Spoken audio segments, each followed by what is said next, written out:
Bonjour. Alors on va parler d'un sujet qui a fait couler pas mal d'encre. Est-ce que vous connaissez Squeezie? Je pense que tout le monde connaît Squeezie globalement maintenant sur la communauté internet. Récemment, il y a un mois environ, en compagnie de Locklear, a fait une vidéo qui s'appelle SOS Streaming.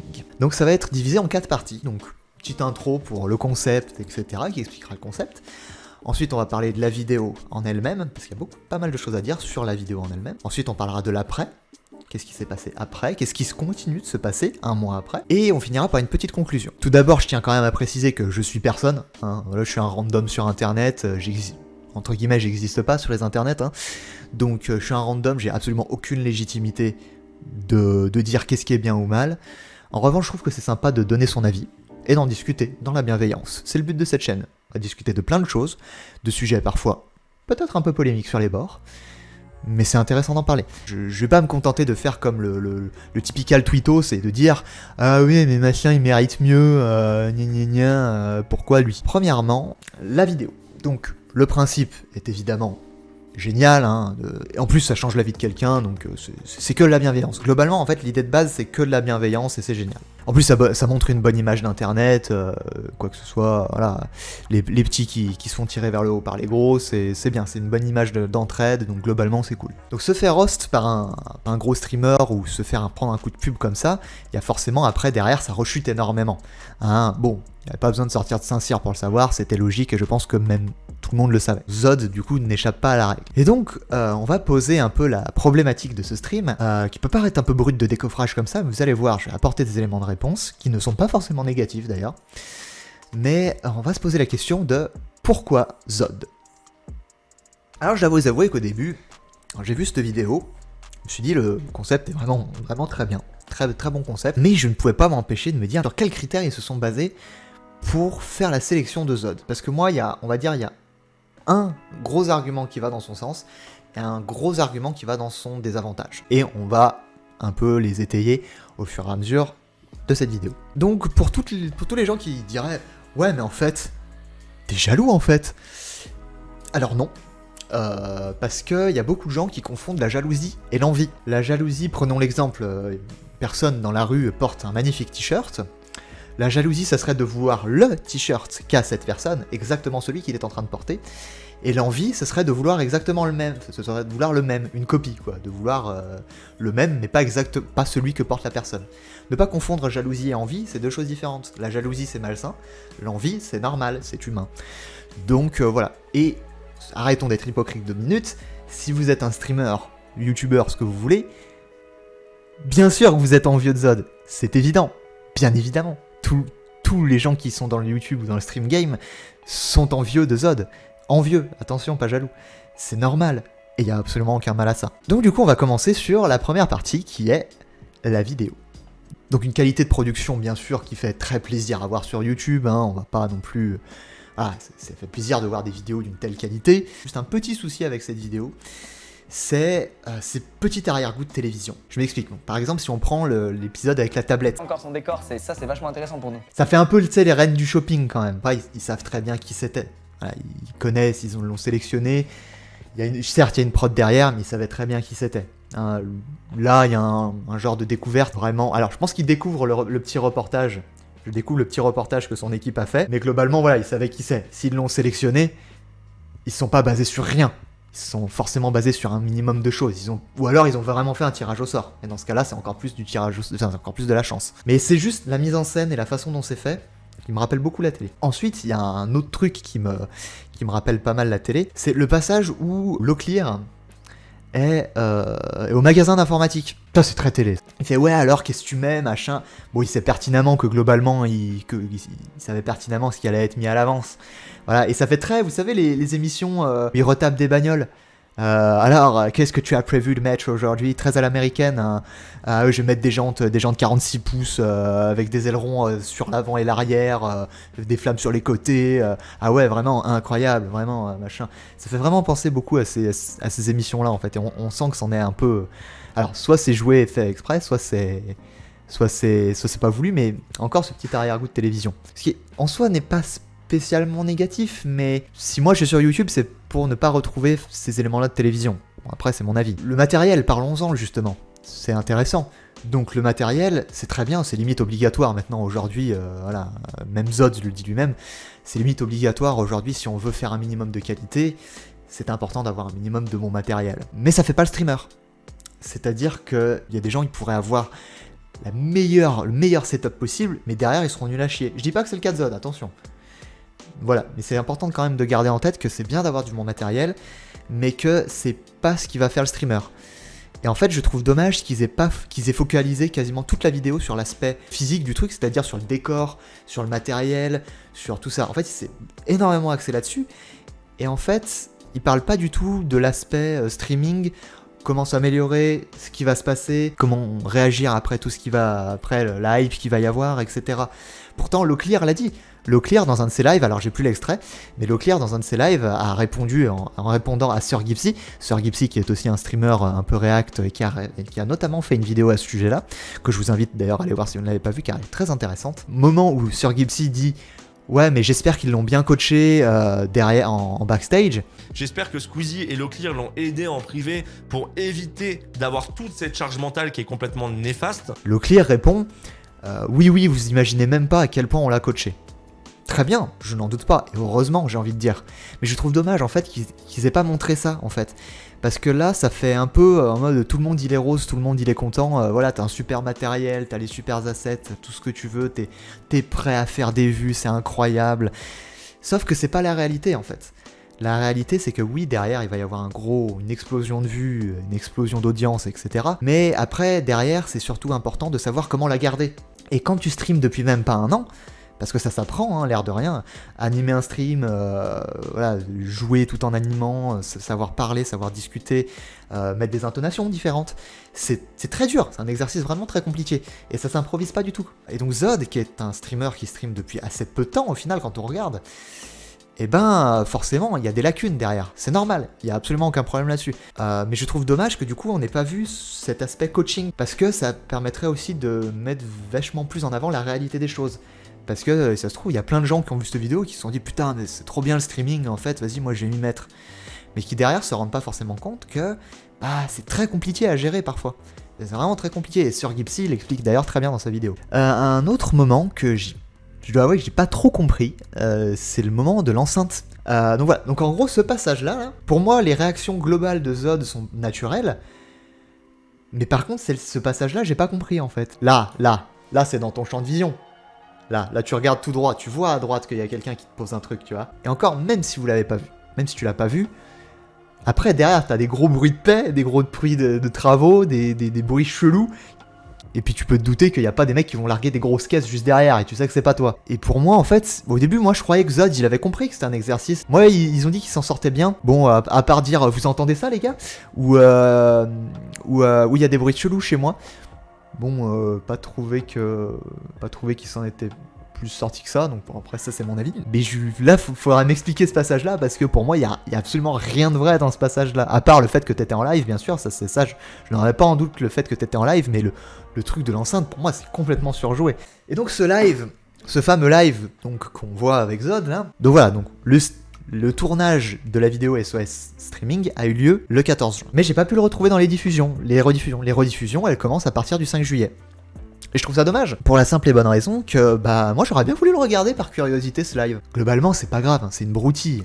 Et une dernière chose qui me fait dire que, bon, ils étaient un petit peu plus renseignés qu'ils ont voulu le faire croire, c'est quand à la fin, ils redemandent à Zod quelle est la vraie raison pour laquelle tu t'es arrêté pendant un mois. Pourquoi tu t'es arrêté de streamer?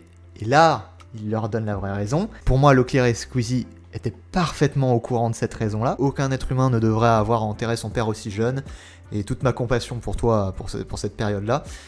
Et on voit que t'as eu la bonne réaction derrière, parce qu'il dit ouais, faut que je mette un coup de cravache, je vais mettre un coup de collier, et il a transformé ça en une motivation pour vraiment se mettre au streaming vraiment à 100%. Mais moi j'aurais une vraie question, c'est pour moi il y a un double discours. Comme tu es présenté en tout cas dans la vidéo de Squeezie et Locklear, tu veux devenir streamer professionnel, c'est ton but, vraiment. Pour moi ça a été un déclic. J'aurais réussi sur Twitch quand j'aurais participé aux Z-Events. Pour être aux Z-Events, Faut forcément être un streamer pro, bien évidemment. Ça dit beaucoup de choses dans le sens où son but, c'est vraiment de devenir streamer. Il est présenté comme ça. Et cet arrêt de 1 mois, pour de très bonnes raisons, je suis entièrement d'accord. Mais si pour moi, ton ambition, c'est de devenir streamer professionnel, peu importe ce qui se passe dans ta vie, tu ne peux pas laisser quelque chose te faire arrêter autant de temps. Dans n'importe quel métier, la durée du congé pour un décès est de 3 jours en cas de décès du conjoint. Partenaire lié par conjoint, père, mère, frère, sœur. Voilà. Bon là c'est son stream, il fait ce qu'il veut, il a le droit. Mais si derrière tu te dis ouais mais je veux en faire un métier, et ben c'est pas compatible. C'est mon avis.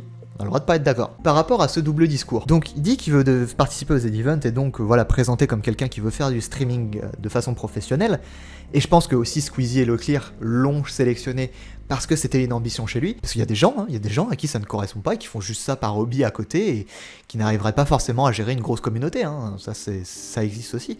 Mais du coup, il y a un autre truc qui me dérange, c'est qu'il y a ce clip-là qui existe aussi. Tout le monde vient sur le live en disant « T'as moins de viewers, comment tu te sens? Nanana, y a plus personne, dans un mois t'es fini. » Les gars, le nombre de viewers, je ne sais même pas combien on est, ne me dites pas dans le chat, je ne regarde même pas le nombre de viewers. Qu'on soit 10 000, 5 000, 3 000, 2 000, 1000, 500, 100, je m'en fiche les gars. Je m'en fiche. Moi ce que je veux, c'est partager un jeu. Pour l'instant, c'est Apex, demain ce sera Call of, après-demain ce sera Battlefield, etc. Mais faut vraiment que vous sachiez que ça m'intéresse pas le nombre de viewers. Peu importe. Et encore une fois, si demain tout s'arrête, c'est pas grave. C'est absolument pas un problème. Et encore une fois, si demain tout s'arrête, s'il y a une grosse baisse, c'est pas grave. Parce qu'en fait, je suis en train de vivre un rêve. Si j'ai commencé ça, c'est pas dans l'objectif de percer, d'avoir des centaines de milliers de viewers ou peu importe. C'est juste de kiffer. C'est la meilleure des raisons. C'est la meilleure façon de réagir. C'est exactement comme ça qu'il faut voir les choses, selon moi, à sa place. C'est exactement comme ça qu'il faut réagir.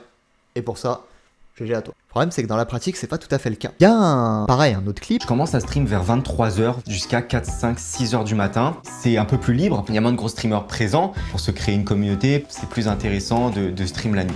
Alors, pourquoi ce clip me dérange?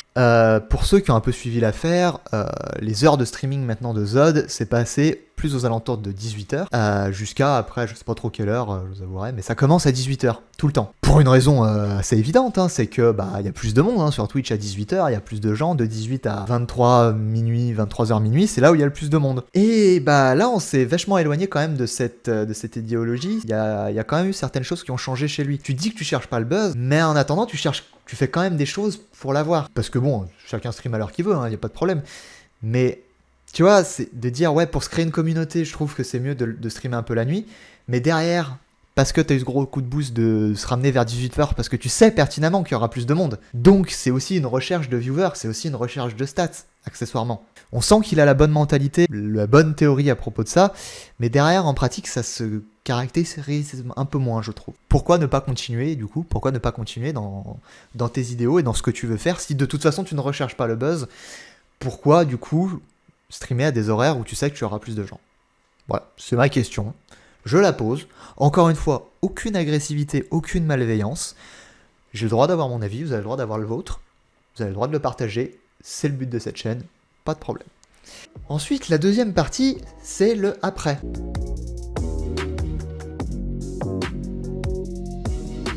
Alors, d'ailleurs, je tiens à souligner quelque chose en passant. Est-ce que vous avez regardé les stats de Locke et Squeezie ce fameux soir, ce fameux 22 juillet où Zod a été découvert au grand public en première fois sur un de ses lives? Et moi, je vais vous les montrer. Le fameux stream est ici. Là, on voit que, clairement, on est sur des belles stats. Même Taro pour Squeezie, record. Enfin, pas record, sûrement pas leur record, mais je veux dire, c'est leur meilleur score de la période, quoi, on va dire. C'est quand même des beaux scores d'audience. Ah oui, il y avait la hype. On est d'accord, il y avait la hype, et c'est normal qu'ils aient fait ces stats-là. Mais gardez toujours à l'esprit une chose, c'est que les youtubeurs de cette taille-là, tout leur concept, toutes leurs vidéos, tout ce qu'ils font sur leur chaîne YouTube, c'est réfléchi à l'avance. Est-ce que ça va faire des vues? Est-ce que ça va plaire? Est-ce que ça va me rapporter quelque chose? Etc, etc. Tout est réfléchi. C'est normal pour faire périner une entreprise. Mais là, le move commercial, il est exceptionnel de la part de Squeezie et Leclerc. Parce que, à savoir quand même que dans le monde d'Internet, YouTube, globalement, quasiment tout le monde connaît YouTube. Tu dis à n'importe qui dans la rue, est-ce que tu connais YouTube? Ils vous diront oui. Par contre, tu dis à quelqu'un, est-ce que tu connais Twitch? Eh ben, beaucoup plus de gens qui te diront non. Twitch est beaucoup plus méconnu que YouTube. Et donc, de prendre la grosse commu de Squeezie, même s'il en a déjà parlé, qui faisait des lives, de prendre la grosse commu de Squeezie et de faire une grosse vidéo en disant regardez Twitch, c'est exceptionnel, regardez, on est sur Twitch, Leclerc et moi on est sur Twitch, et en plus on se donne une bonne image, légitime, hein, attention, c'est une bonne image, ça leur donne une bonne image, c'est un fait, on aide les gens, on aide un petit à se monter.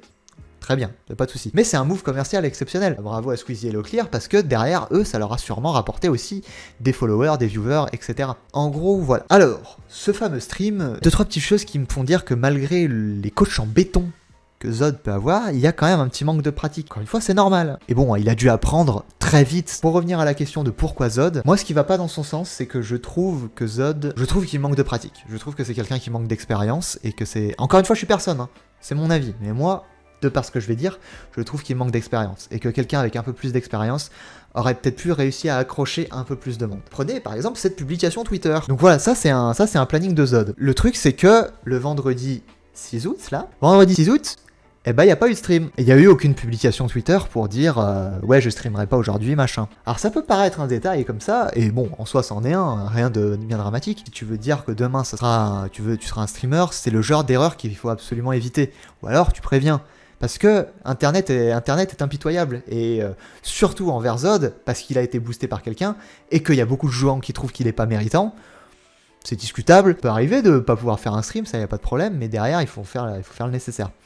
Donc ça c'est une petite erreur, rien de grave, c'est pas la seule. Pas la seule, moi je vous invite à regarder ce clip là.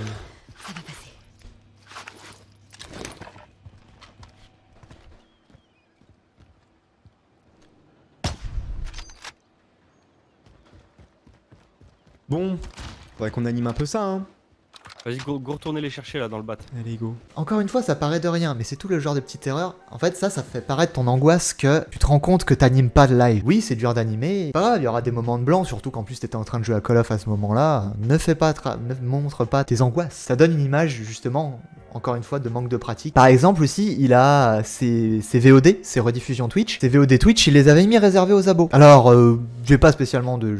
J'ai rien contre ça, hein. Au contraire, ça fait une valeur ajoutée quand on s'abonne. Sauf que, bah, après, il les a enlevés. Alors, qu'est-ce qui a motivé cette décision? Je ne sais pas. On sent encore qu'il est un peu perdu. Encore une fois, c'est normal, parce que bon, tout lui arrive d'un coup. Mais on sent encore une fois un peu ce manque de pratique, ce manque d'expérience, en fait. Pour moi, aujourd'hui, Zod, il a vraiment la bonne mentalité vis-à-vis de tout ça.